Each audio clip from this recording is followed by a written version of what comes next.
how do I get to that point? Like I tell my son, if I want to lose 30 pounds, I'm not going to go, I got to lose 30 pounds. I got to lose 1 pound before I get to 30 pounds. Then I got to lose 2, then 3, then 4, then 5, and you get my picture. It's taking the stairs. You can't take an elevator to get there. And it's the same thing in anything in life. You have to have these small wins to build confidence. Bam! I'm Jayson Waller with the True Underdog Podcast. Super excited. It's been a few weeks since I got to do a show. Traveled to Hawaii, got to see that side of the world. It was cool, not great, cool.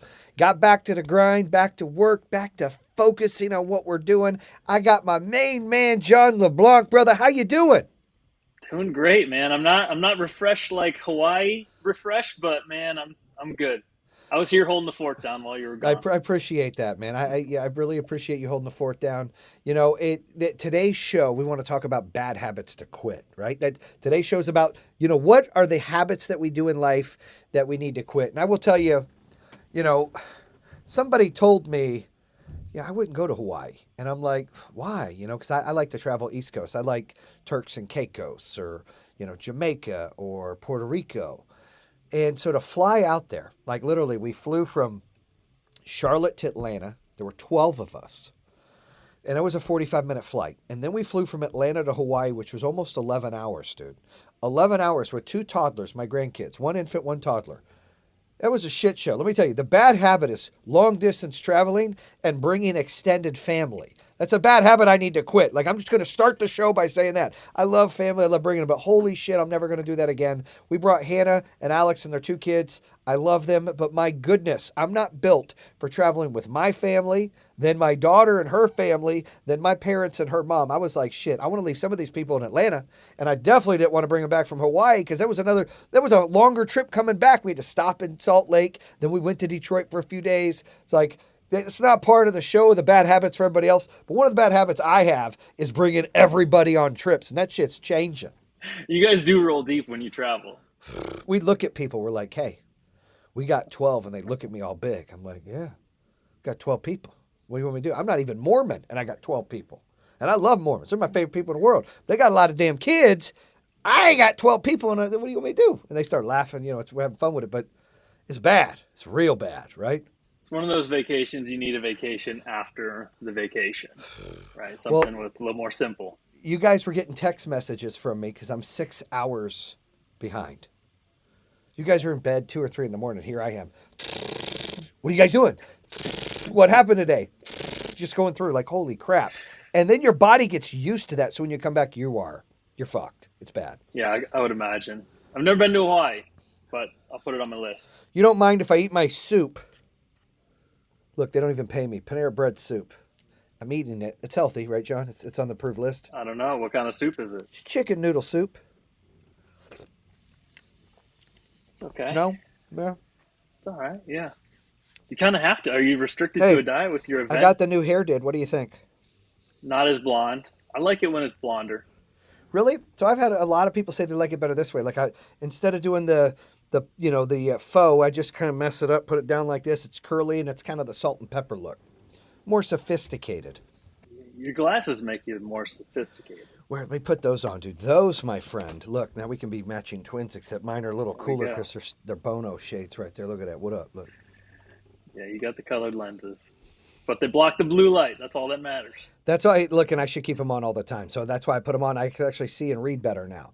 So let's talk about this. A few habits that you should quit right now, right? We often talk about how to reach your goals and building a 5-year plan. I personally don't like 5-year plans. That's just me because I like to plan for 30 days from now, 90 days from now, 180 days from now, and no more than a year from now. Like I struggle with it. Like I have dream goals, but I try to plan in the moment up to a year. But it's simple to let go of negative, it's not simple to let go of negative habits, especially behavioral habits, right? We often hold on to them like bad budgeting or eating bad. Like I just showed you, it's probably not healthy to eat noodles, right? And I had earlier, if it makes you feel better, I had a chocolate chip cookie. I mean, I got chips here. So I've got some bad habits I've got to quit, right? But it's hard to do that. And, today I want to talk about changing your mindset, right? And how you can really change habits and make better habits replace bad habits, right? Yeah, I agree. There's everybody has some bad habits. Certainly, I know I have them as well. What are some of your Um, bad habits? I have a list of them. Mine, sometimes fall in the health and fitness category, but when it comes to work, I think one of them can be just overthinking, like paralysis by analysis, right? Sometimes Mm. it's just better to kind of think big, move fast, start small. That type of motto, which Power Home has led me into.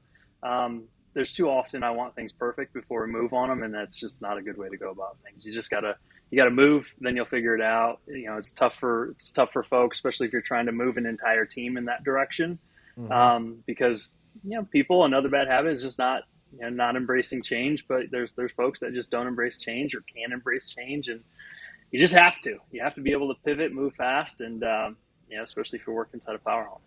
Well, you've changed pretty fast. I mean, you came from the fitness world, and people don't know it. I mean, you're very modest. One thing I liked about going to Lifetime is you guys were modest in the clothing you wear. Was that by design? That was just our uniform, yeah, just black on black. That's all it was. But you notice like nobody's wearing like, they're not showing off their muscles. You guys had like long sleeve shirts and jackets on, baggy sweatpants or workout pants on. Nothing was tight to emphasize the physique from the trainers there. Why is that? Professional. That's all. I mean, we wanted to be a professional. We didn't want to wear. I mean, no But did cutoffs, that no come tank from tops. corporate? That came from corporate, right? That did, yeah. I'm going to take a shot of why I think that is. Okay. You ready? So other people aren't insecure working out with you guys. Because, like, look, I'm not an insecure dude. When I walk in, I act like I own it, and I'm going to leave like I'm selling it. Like, that's it. Walk in like I own the motherfucker, and that's it. That's how I roll in every place I go. I have that mindset. But straight up, if I'm working out with somebody that's all jacked all the time, and I'm kind of, I'm fluffy. I'm a little fluffy, right? I'm Fluffy. muscles with a little fluff, right? I'm some dad bod from, I tell you, from the pool up, like right here, chest up. It's like, holy shit, that guy's in shape. Yeah, it's like, oh, he's a dad. I get it, right? It's a little thing right there. I'm trying to overcome. But if I worked out with somebody all the jack that I saw all the time, I could understand how it could be discouraging or intimidating or make you feel insecure. Same thing with women, right? If they're working out with some females, working out with another female's all in shape, and this person's doing their best to get in shape, and that's all they're looking at all day, it could be discouraging. I think one of the things that corporate at Lifetime, I don't know, is their mindset is, hey, look, we want to encourage people, not discourage people to work out with the trainers, so they feel more relatable to them. I think that was it because I've been to gyms where the trainers are just all jacked, and it's like I don't want to work out with that. He looks like a box head. Like screw that guy. But then you go there, it's like these guys look like normal folks. And then of course you put on the damn Superman outfit, and it's a whole different story. Yeah, Spider Man or Spider Man. You Superman? always get it wrong. It's like Spider Man. whatever the shit, dude. And you're all jacked up. I'm like this dude. I'm not too jacked up. I'm a pretty normal looking dude. I just I have a habit of working out every day. That's a good habit of mine. That's one that I embrace. I think you want to work out every day. I don't know. Do you have any bad habits when it comes to the health and fitness world? I And do. I So I I'll know tell. all these. I know all these. So don't you can't I you can't can't lie to lie. you. So I will tell you this. Like I've had some issues recently with my lungs, right? Like it's like hurt and then before that I arm wrestled Zach Darrow and I ripped some ligaments in my arm. This is a true story. Like I had to go to the ER for that shit too. And so it's just bad, right? Like grown ass men arm wrestling is not it's not cool, guys. Like my recommendation, don't do it. Okay. It's an ego thing. I can beat you, I can beat you. I arm wrestled in college. I don't care. I mean, it was a 10 minute of nothing but destroying our arms. Not worth it, right? He's still in pain. I'm still in pain. It's bad. But had before I was doing that, I was getting consistent, dude. I was working out with a trainer here in North Carolina for a couple days a week, and then I would work out on my own for a couple days a week. I could start seeing my physique to get back into shape. It was feeling good. I was eating a bit better. I know diet is like 80% of it, dude, 90% of it. I know, and I'm guilty. Like when I used to intermittent fast, especially back in Detroit, and we had a chef, man, I was getting chiseled. Or no, I wouldn't say chiseled. I was getting down. It's to 204. But then, kind of ballooned back up, 216. It's like, damn, So I know it's eating habits, and I go through spells, John, and I'm sure a lot of listeners and viewers out there do this too. I'm on a diet, that's it, I'm disciplined, and that shit lasts 4 days, and then one mistake leads to 5 mistakes, leads to 20 mistakes, and then you're back to the bad habit. And then you get discouraged again a few weeks later, like, all right, I'm going to reset it. And it's just, and look, I can preach it, but I can't execute it very well. Like I look, and I'll own it. Like I look, guys. There's when it comes to business, I'm very disciplined. When it comes to my body, I suck. I need help being disciplined because I'm the type that's like, all right, I'm gonna do it right now, and then I don't. So I'm always talking about it, not being about it. I'm always one day, not day one. When it comes to my body and health, I have to do a better job. And you know who's challenging me is my son. He's like, Dad, we should get up every morning. Like we went to the gym yesterday morning at 5 in the morning because he goes to school and he's like, I want to go to the gym. Can you take me in the morning? I'm like, yeah. So the day 2 days ago, I forgot to. Like it was like I get him up at 6:30. I'm like, we got to go to school. I take him at 7:30. I'll work out a little bit and come to the office. He got pissed because I didn't wake him up. So last, two nights ago, he's like, you need to wake me up. I'm like, at 5. He's like, yeah. Okay. So I wake him up at 5 and we go to the gym for an hour and 15 minutes, come back, shower, and he goes to school and I go to work. That was a great thing. I mean, the next day, I had these pains, had to go to the ER, but it wasn't because of the workout. It was because I worked out legs. It was because of some other issues. But, you know, realistically, he is encouraging me and making me feel like, I'm a loser if I don't like when I eat something bad. He's like, dude, that's just so bad, dude. Like you're a loser, like you're a quitter. And I just feel so small. It's holding I you have to get accountable. my shit together. Yes.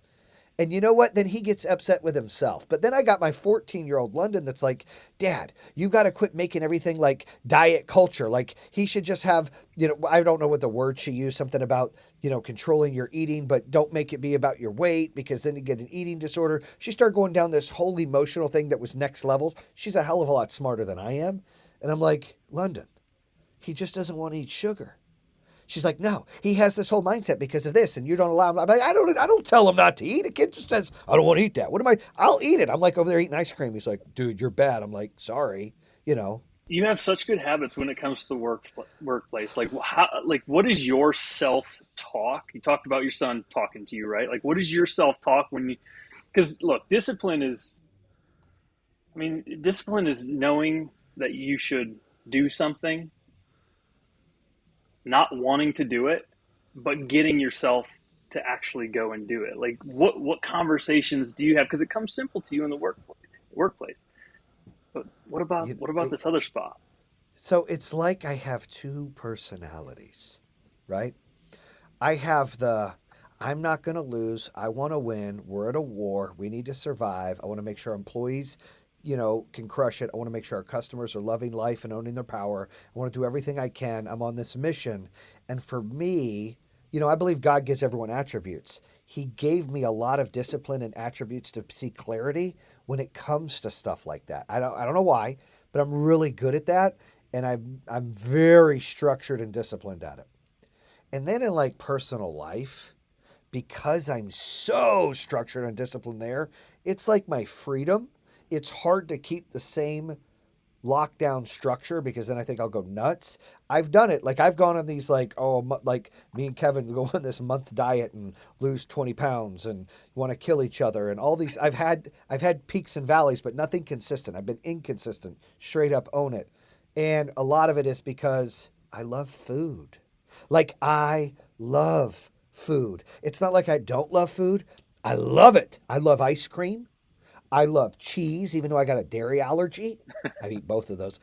I love fruit. I love cereal. I love steak. I love chicken. I love potatoes. Like I love food, and that's a problem. Like I grew up. My parents were poor growing up, and then they were poor raising us. Right now, but they would always have a full fridge. We'd always eat, and if you look at everyone in my family, you can tell we like to eat. Right, so I got that. It's a bad habit, and it's bad because you know, eat my kids they all love food like me too. Kinsey's the only one that she can eat whatever and she doesn't gain anything. It's crazy, but the reason is that she intermittents fast all the time because she has narcolepsy. So she's literally intermittent fasting for like 18 hours, and then she eats whatever else she wants for 6 every day because she sleeps for like 18 hours. It's nuts. So she's naturally just tiny. But the rest of us, like we're going to melt the pot. Yeah, we're getting chucked. Like, and I've got to do a better job being the leader. So listen, I know the problem is step one. I have to learn to execute it. Step two, and I think I need a wake up call. Like I think I need to be pushed and being comfortable being uncomfortable because when I never used to work out, my son was like, Dad, if I he started getting nervous about his weight. I'm like, quit looking at your weight. But he's got, he lost like 25 pounds on his own. Remember in March of Yeah. this past year, he was, his face was a little bigger. He was a little heftier. And he came to me, he's like, I want to lose weight. I'm like, dude, you ain't got to lose weight. You're like 10. Like, quit tripping. And he's like, no, I'm going to quit eating bread and sugar. I'm like, okay, whatever. I didn't even push it. And then, like, literally, we'd get slushies, and he's like, I'm not having it. And we'd order pizza. He's like, I'm not eating it. I'm like, what is wrong with you? Like, no, I'm going to eat just the meat. And he went on this whole thing. And I'm not kidding you. Within 3 months, on his own at 10 years old, no push from me. I kept saying, dude, eat, quit tripping. He lost like 25 pounds and looked like a different kid. And he was doing push-ups and everything. I was like, the determination and discipline in this kid was freaking amazing. It was motivating. I had my daughters come up and go, Dad, we need to talk. I'm like, what?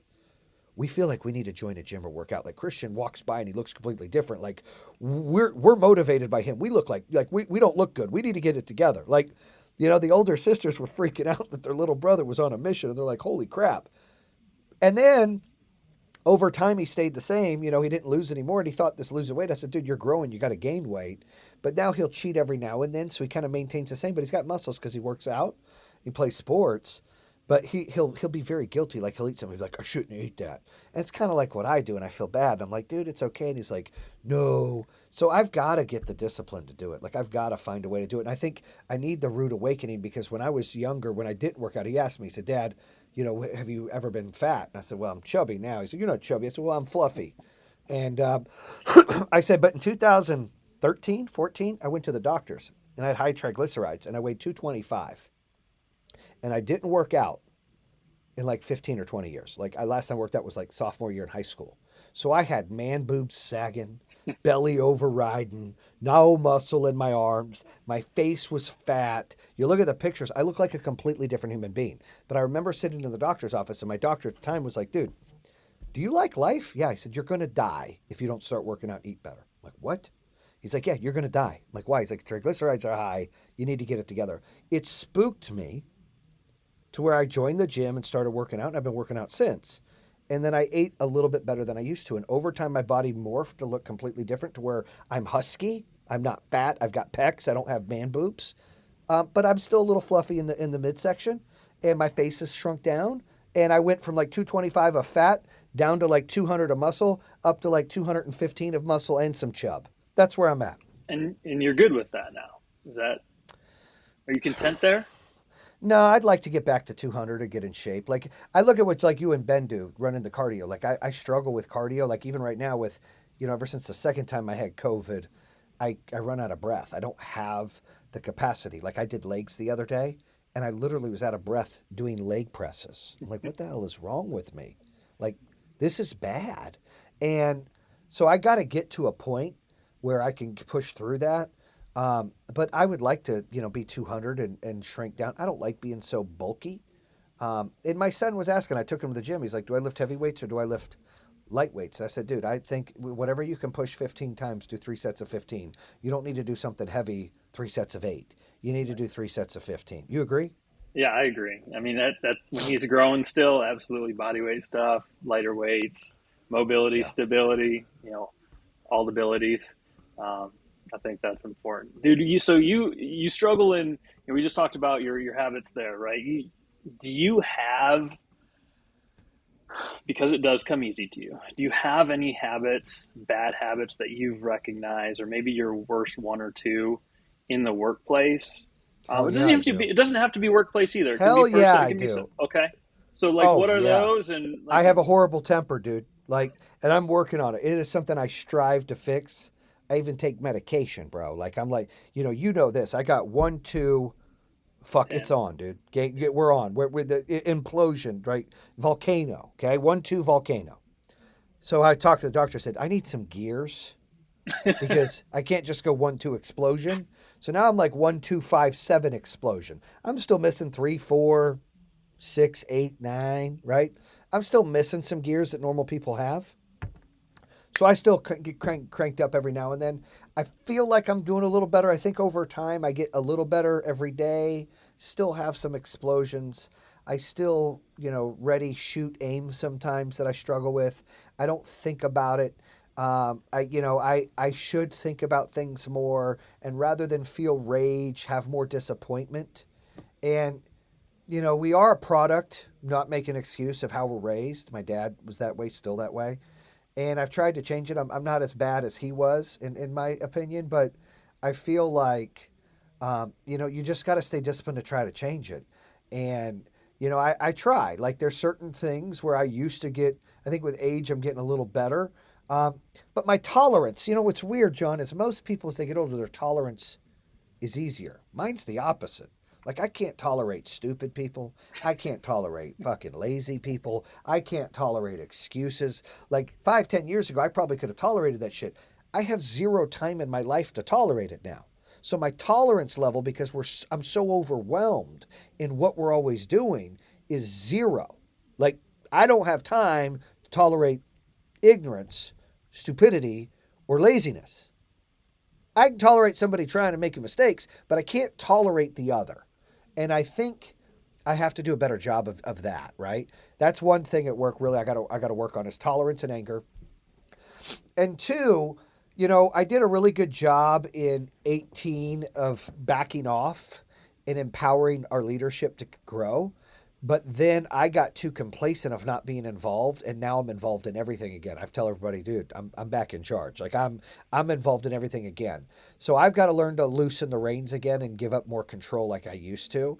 But I can't give up too much control because it bit me last time, right? And things get out of whack. So I'm trying to align the ship more, and then really back off a little bit. But I think those are the two things. That I think are bad habits I need to work on. What about So, you? yeah, I mean, I mentioned earlier, the overthinking is one for me. Um, yeah, that's something that I'm working on rather than analyzing, just go and figure it out, and then we'll learn from there. Um, I don't know. I think everybody probably has this to a degree, but just being hard on yourself, not being able to make light of a moment. Just look, I goofed. Like let's get over it and move on. Rather than because that can drag you down. In anything, it can drag you down your personal life, your fitness journey. You have a bad piece of food one night, and you're like, oh my gosh, all it's just crumbling down, right? You make a mistake at work. It's like, dude, like it's okay. People make mistakes. Move on. Like wasn't intentional. We fixed it. Let's go. Don't let that drag yourself down. That's probably another one of mine that I think I've got to work on and get better at. But I am. I'm flipping the switch in my head. So um, I think putting yourself down, you mentioned being hard on yourself, leads to anxiety, depression, paranoia, even you get bad tendencies of a narcissist, right? And so I think one of the things that I've tried to tell myself over time is, dude, I do make mistakes and I am not perfect by no means and I do struggle. Um, but you have to act as if you own the situation, right? Like if you walk into a party, you have to act like it's your fucking party, right? And it's no party without you. And you have to have confidence and you have to love yourself and you have to make sure that wherever you go, you're bettering the room, you're bettering the situation, you're bettering the folks. You have to build value in what you're bringing when you go into that room. Because if you don't, then really you're on the outside looking in and then you start questioning yourself or you start living in the past or you start putting yourself down and you start getting anxiety and insecurities. But if you're looking to empower and make a room better, then you're not focusing on yourself and it's in your struggles or your deficiencies. You're focusing on how you can help others. And it's really changing that mindset. Like when I go into a room, I remember back in the day when I used to be intimidated a long time ago. I'd be like, I don't know what to do. What am I as good as these people? They all went to college. I didn't. Look at his watch. He makes so much more money than me. Are they going to judge me? Like, dude, I went through that. I'm a human being. People go through that. But enough is enough, right?